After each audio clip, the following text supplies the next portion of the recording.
I used to believe that betrayal always came with thunderclaps or stormy skies, like the world would at least give you some ominous warning before your life was turned upside down.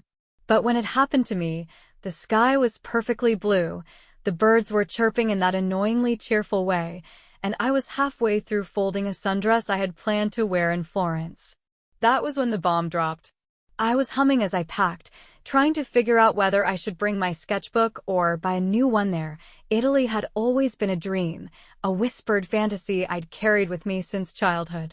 Ever since I read Under the Tuscan Sun, I'd imagined strolling down cobblestone alleys, gelato in hand, sketching rooftops in Siena and tracing statues with my eyes in Rome. This trip wasn't just a vacation, it was a long overdue promise to myself. And as much as I hate to admit it, I thought it was going to be a family moment.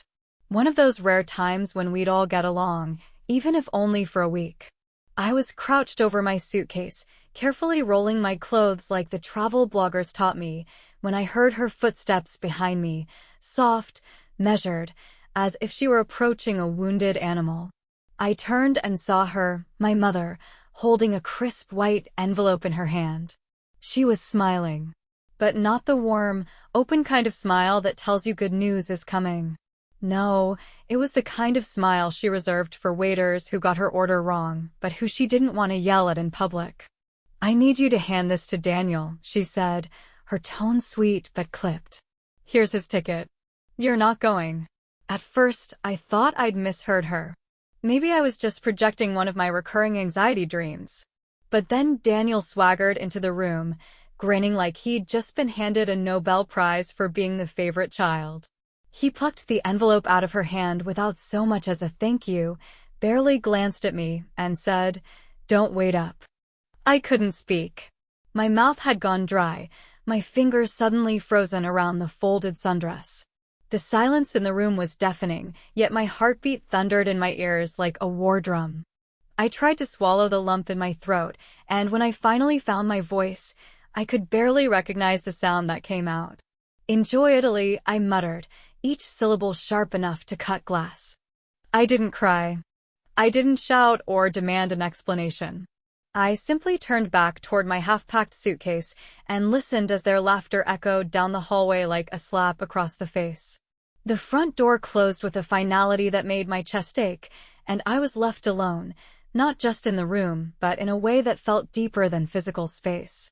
Alone in my family. For a while, I just sat there, staring at the absurd little travel toiletry kit I'd bought with such excitement. All those tiny bottles of shampoo and hand sanitizer mocked me with their uselessness. That feeling of being invisible, replaceable, it clung to my skin like humidity in July. The tears did come eventually, but they were quiet. No wailing, no dramatic sobbing into a pillow, just a slow, steady stream of disappointment leaking from my eyes. And somewhere in the middle of all that grief, something else bloomed, not anger exactly, but clarity. A brutal kind of understanding. I had spent so long trying to win a place in a story that was never written with me in mind. I think what hurt the most wasn't just the rejection, but how casual it had been. Like I was a coffee order that could be changed at the last minute, a non-essential item crossed off the packing list. My mother didn't offer a reason.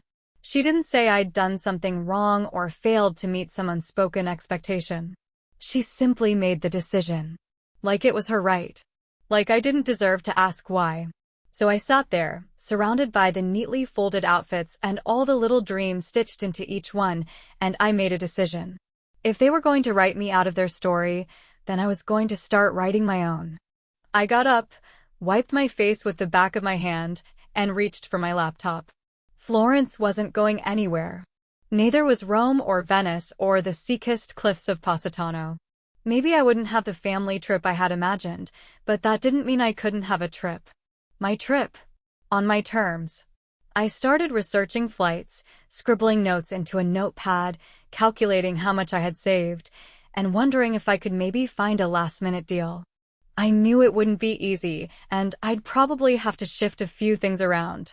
But I wasn't going to sit around waiting for someone else to give me permission to chase the things I wanted anymore. That night, while Daniel was probably sipping Prosecco on the plane, I ordered myself some takeout, poured a glass of wine, and made a list. Not just of travel plans, but of promises to myself. No more begging for space at a table where I wasn't valued. No more handing over my joy for the sake of keeping peace. No more making myself smaller to make others comfortable. I was going to Italy. Maybe not with my family, but with something better, myself, my courage, and a new story waiting to be written.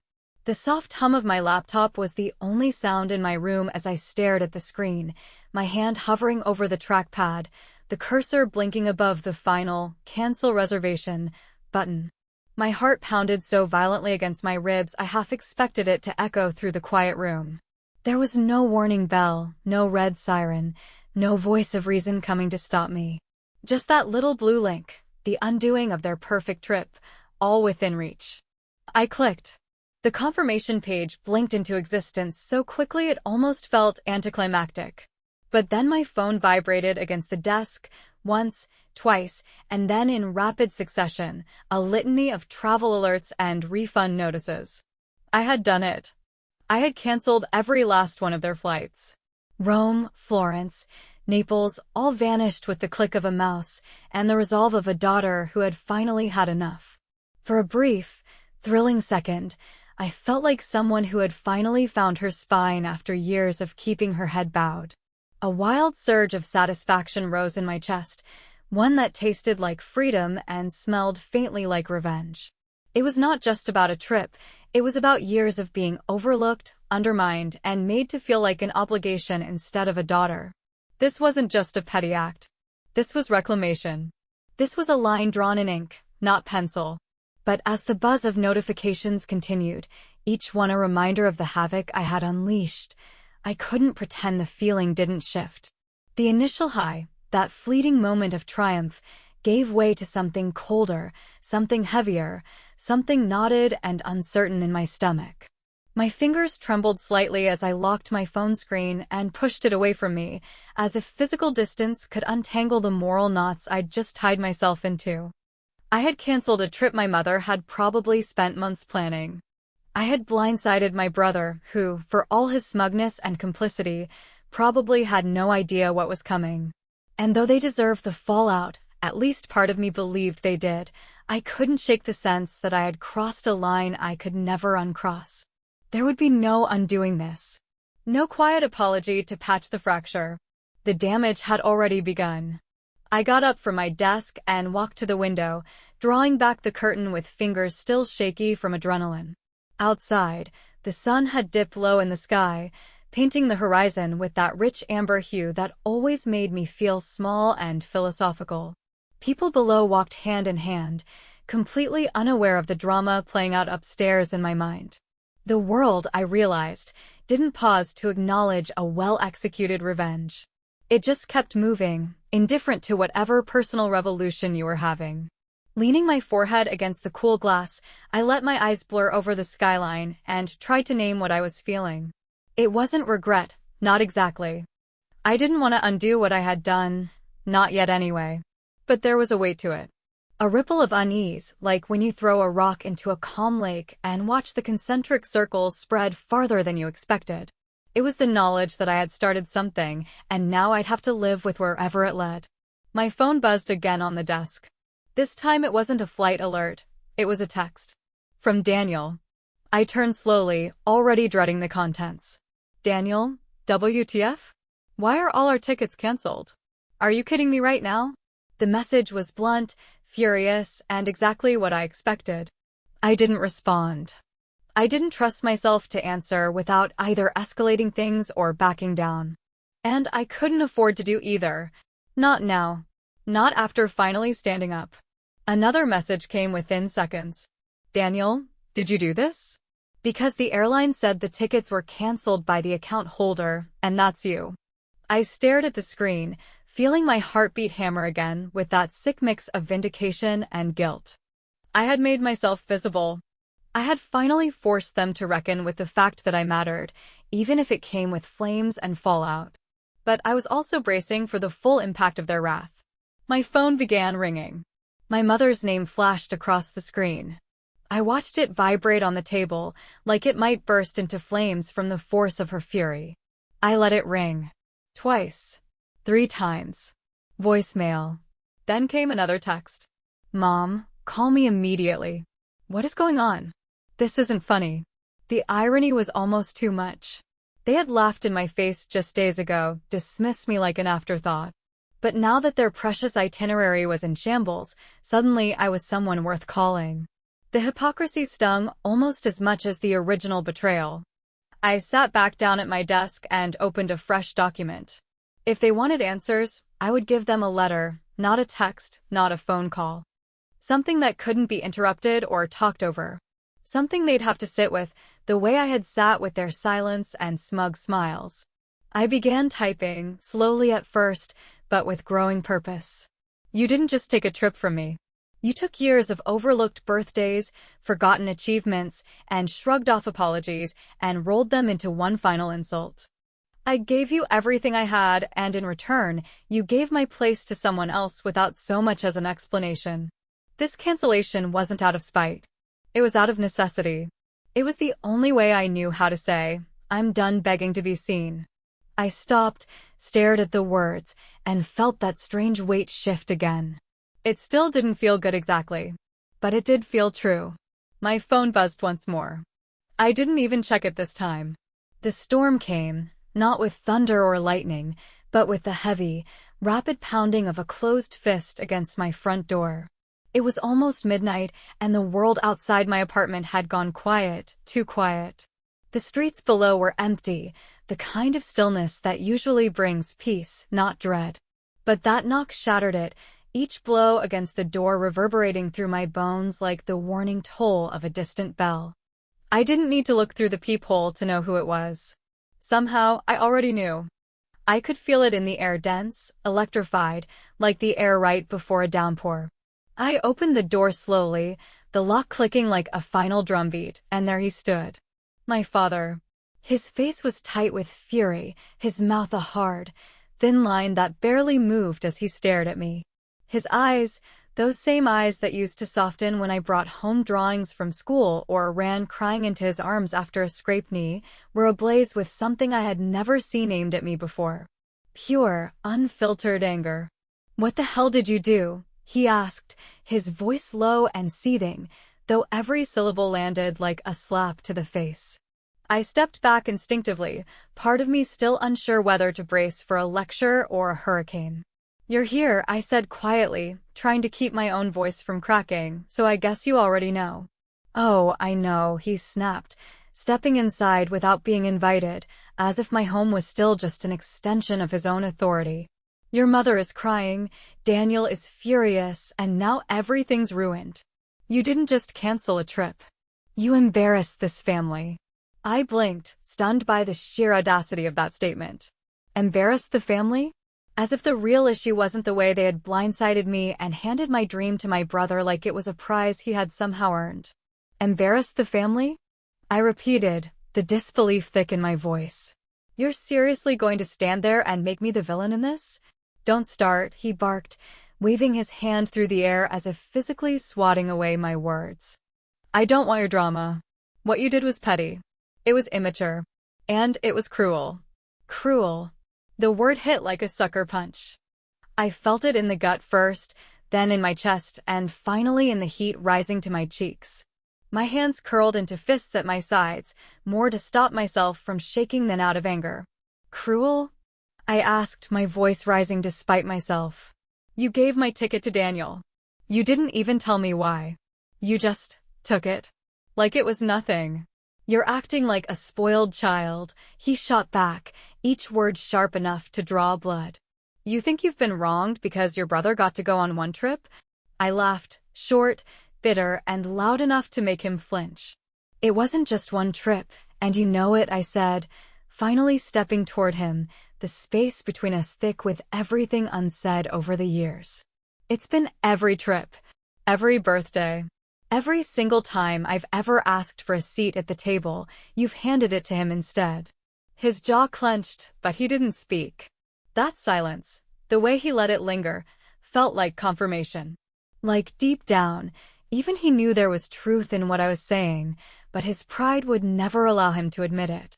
I have always been the one who compromised, I said, my voice trembling now not from weakness, but from the weight of years I had carried in silence.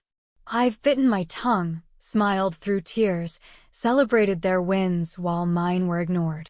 And this was just the final straw. You could have talked to us, he said, but it came out flat, unconvincing, like a line he thought he should say rather than one he actually believed. You didn't have to destroy the whole trip.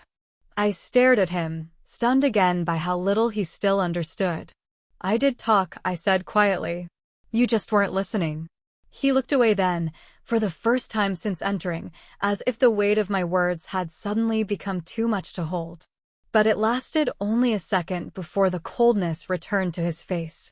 You've made your choice, he said, stepping back toward the door.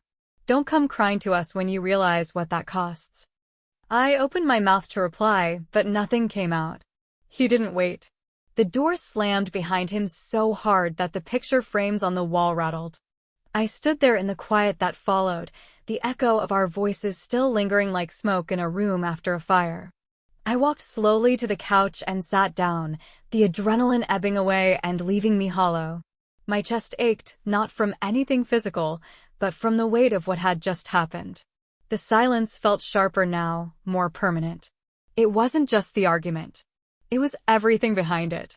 The unspoken contract that had finally been broken. The realization that there might be no mending this without surrendering the very piece of myself I had just fought so hard to reclaim. For the first time since canceling the flights, I began to wonder if I'd made a terrible mistake. Not because they were right. They weren't. But because in reclaiming my voice, I had also lost something I wasn't sure I could live without, the fragile hope that one day, they might finally choose me.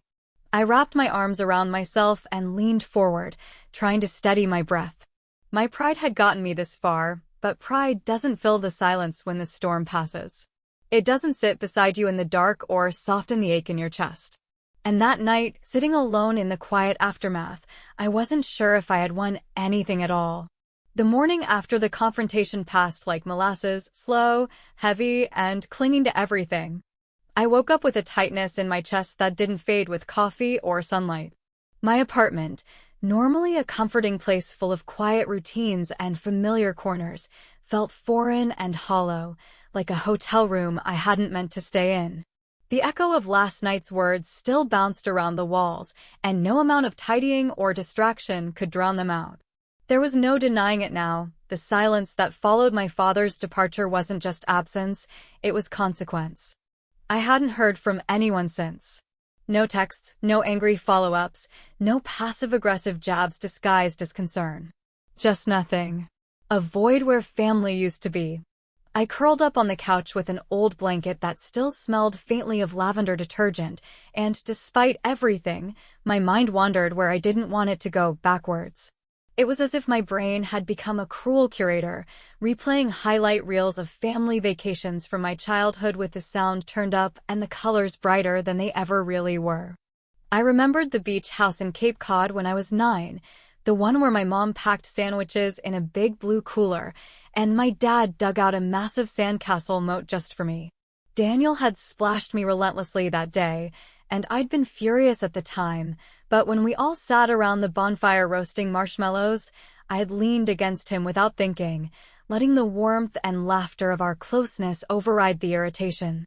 Another memory surfaced, uninvited and unrelenting, Christmas in Vermont, the year it snowed so hard we were snowed in for 2 days. We played board games by the fire, and I'd made everyone hot chocolate, even though I accidentally spilled marshmallows all over the kitchen floor. My mom had laughed. Actually laughed. Not the tight, polite chuckle she gives these days, but a real, joyful laugh that reached her eyes.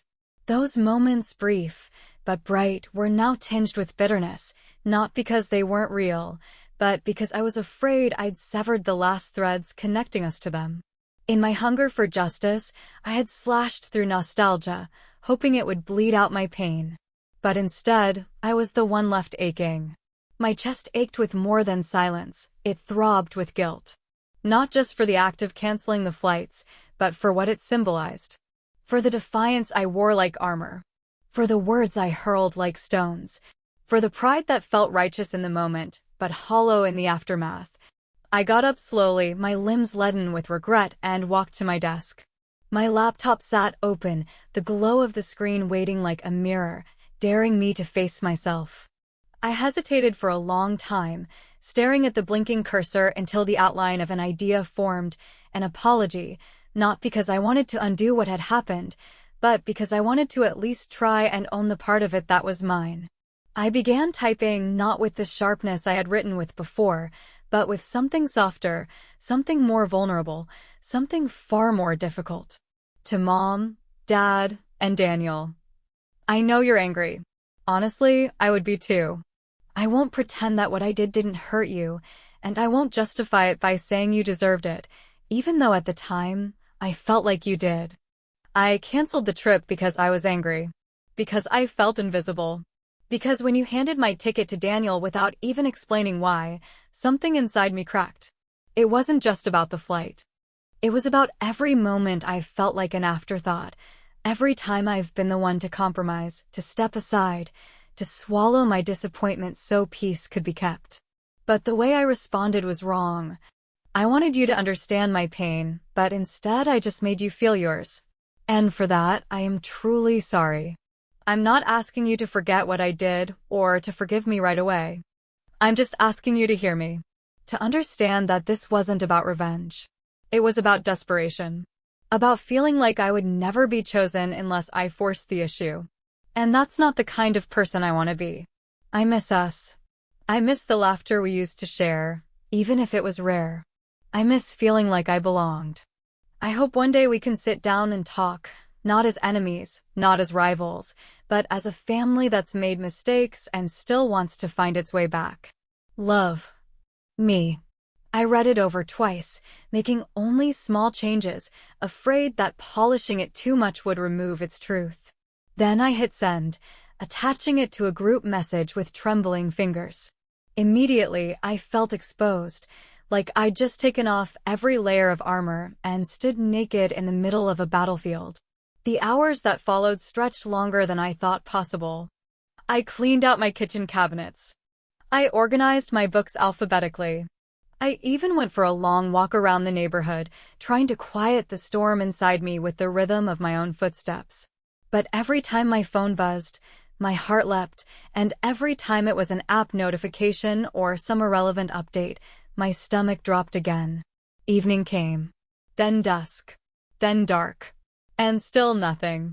By midnight, my fingers had grown sore from checking and rechecking my inbox, my text messages, even my voicemail. The silence was no longer empty. It was loaded. It was an answer in and of itself. I sat alone on the couch, wrapped in that same lavender-scented blanket, and let the truth settle over me like dust in an abandoned room. I had said my piece. I had opened the door. But maybe, just maybe, the people on the other side didn't want to walk through it. And as I sat there, blinking back tears I didn't want to cry, I realized something harder than any confrontation could ever teach me. Sometimes, when you finally find your voice, the cost is realizing that the people you most wanted to hear it were never really listening in the first place. The days that followed were quiet in a way that didn't feel peaceful, but more like the hush after an earthquake, where everything seems too still because so much has already been broken. I moved through them like I was underwater, slow, heavy, my thoughts muffled beneath the surface of my own lingering regret.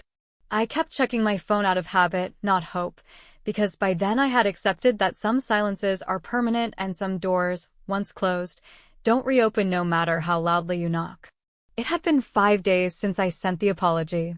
5 days since I poured my heart into that message, not knowing if it would be read with forgiveness or just deleted with the swipe of a bitter finger.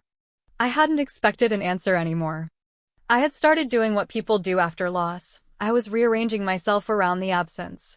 I had made peace with the silence, or at least, I was pretending I had.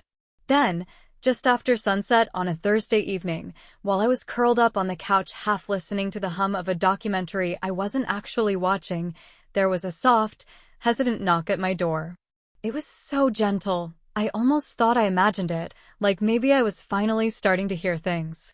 But it came again, a second knock, just as soft, just as tentative. I stood slowly, heart already thudding in my chest like it knew something my mind hadn't dared to hope for. I crossed the living room in a daze, every step landing too loud against the wooden floor. When I opened the door, my breath caught somewhere between my chest and my throat. It was Daniel. He stood there, looking smaller than I remembered, like someone who had been walking in the rain for hours, even though the sky outside was clear. His suitcase rested at his feet, one hand gripping the handle, the other clutching something I couldn't yet see. But it was his face that broke me the most. Gone was the cocky grin, the smirk that used to make me feel like a footnote in my own story. His expression was open, vulnerable, and sincere in a way I hadn't seen since we were kids sharing bunk beds and flashlight stories. "Can I come in?" he asked softly, his voice just above a whisper, like if he spoke too loud, it would shatter whatever delicate bridge he was trying to build between us. I nodded without speaking and stepped aside, letting the door fall shut behind him. We stood in silence for a few moments, the air between us thick with everything unsaid. Then Daniel set down the suitcase, turned to face me fully, and looked me in the eyes with a seriousness I had never seen in him before. "I owe you an apology," he began, his voice firm but laced with emotion. "And not just for the trip. For a lot more than that." I swallowed hard, but said nothing, letting him speak because it was the first time I'd ever seen him fight for anything that didn't benefit only himself.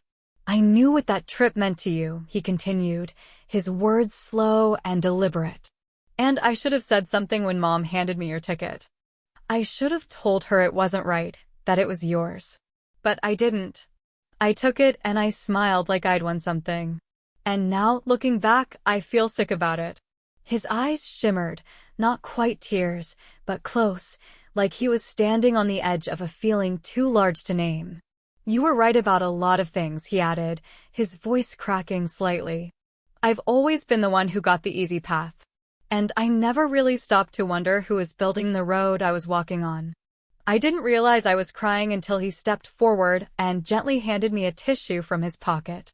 I took it with trembling fingers, unable to speak around the lump forming in my throat. "I read your message," he said. "We all did. And it hit harder than you probably thought it would. Mom's been quiet ever since. Dad's been, well, processing things in his own grumpy way. But none of us got on the rescheduled flight. We couldn't. Not after that. Not without you." I looked at him then, eyes wide with disbelief. "You didn't go?" He shook his head. "It didn't feel right. Not without the person who wanted it the most. Who deserved it the most." I pressed the tissue to my eyes, tears now falling freely, not out of sadness, but out of the deep, overwhelming mix of relief, sorrow, and hope. For so long I had felt invisible in my own family, but now, in this moment, I felt seen, not perfectly, but honestly. And that was enough. Daniel reached down and lifted the item he had been holding when he arrived. It was an envelope, plain, white, and thick enough to hold something more than a letter. He held it out to me, eyes searching mine. "This is for you," he said. "It's a new ticket. One that includes all of us. We're going next month. Together." We talked about it, and we decided, no more trips without you. I took the envelope, hands shaking, heart swelling with something I hadn't dared to feel in days, reconciliation. He smiled then, softly, genuinely, and for the first time in what felt like years, I smiled back. In that moment, I realized that forgiveness doesn't erase what happened, but it does give us permission to start again. Not with a clean slate, but with hearts that are a little softer, a little braver, and a little more willing to try.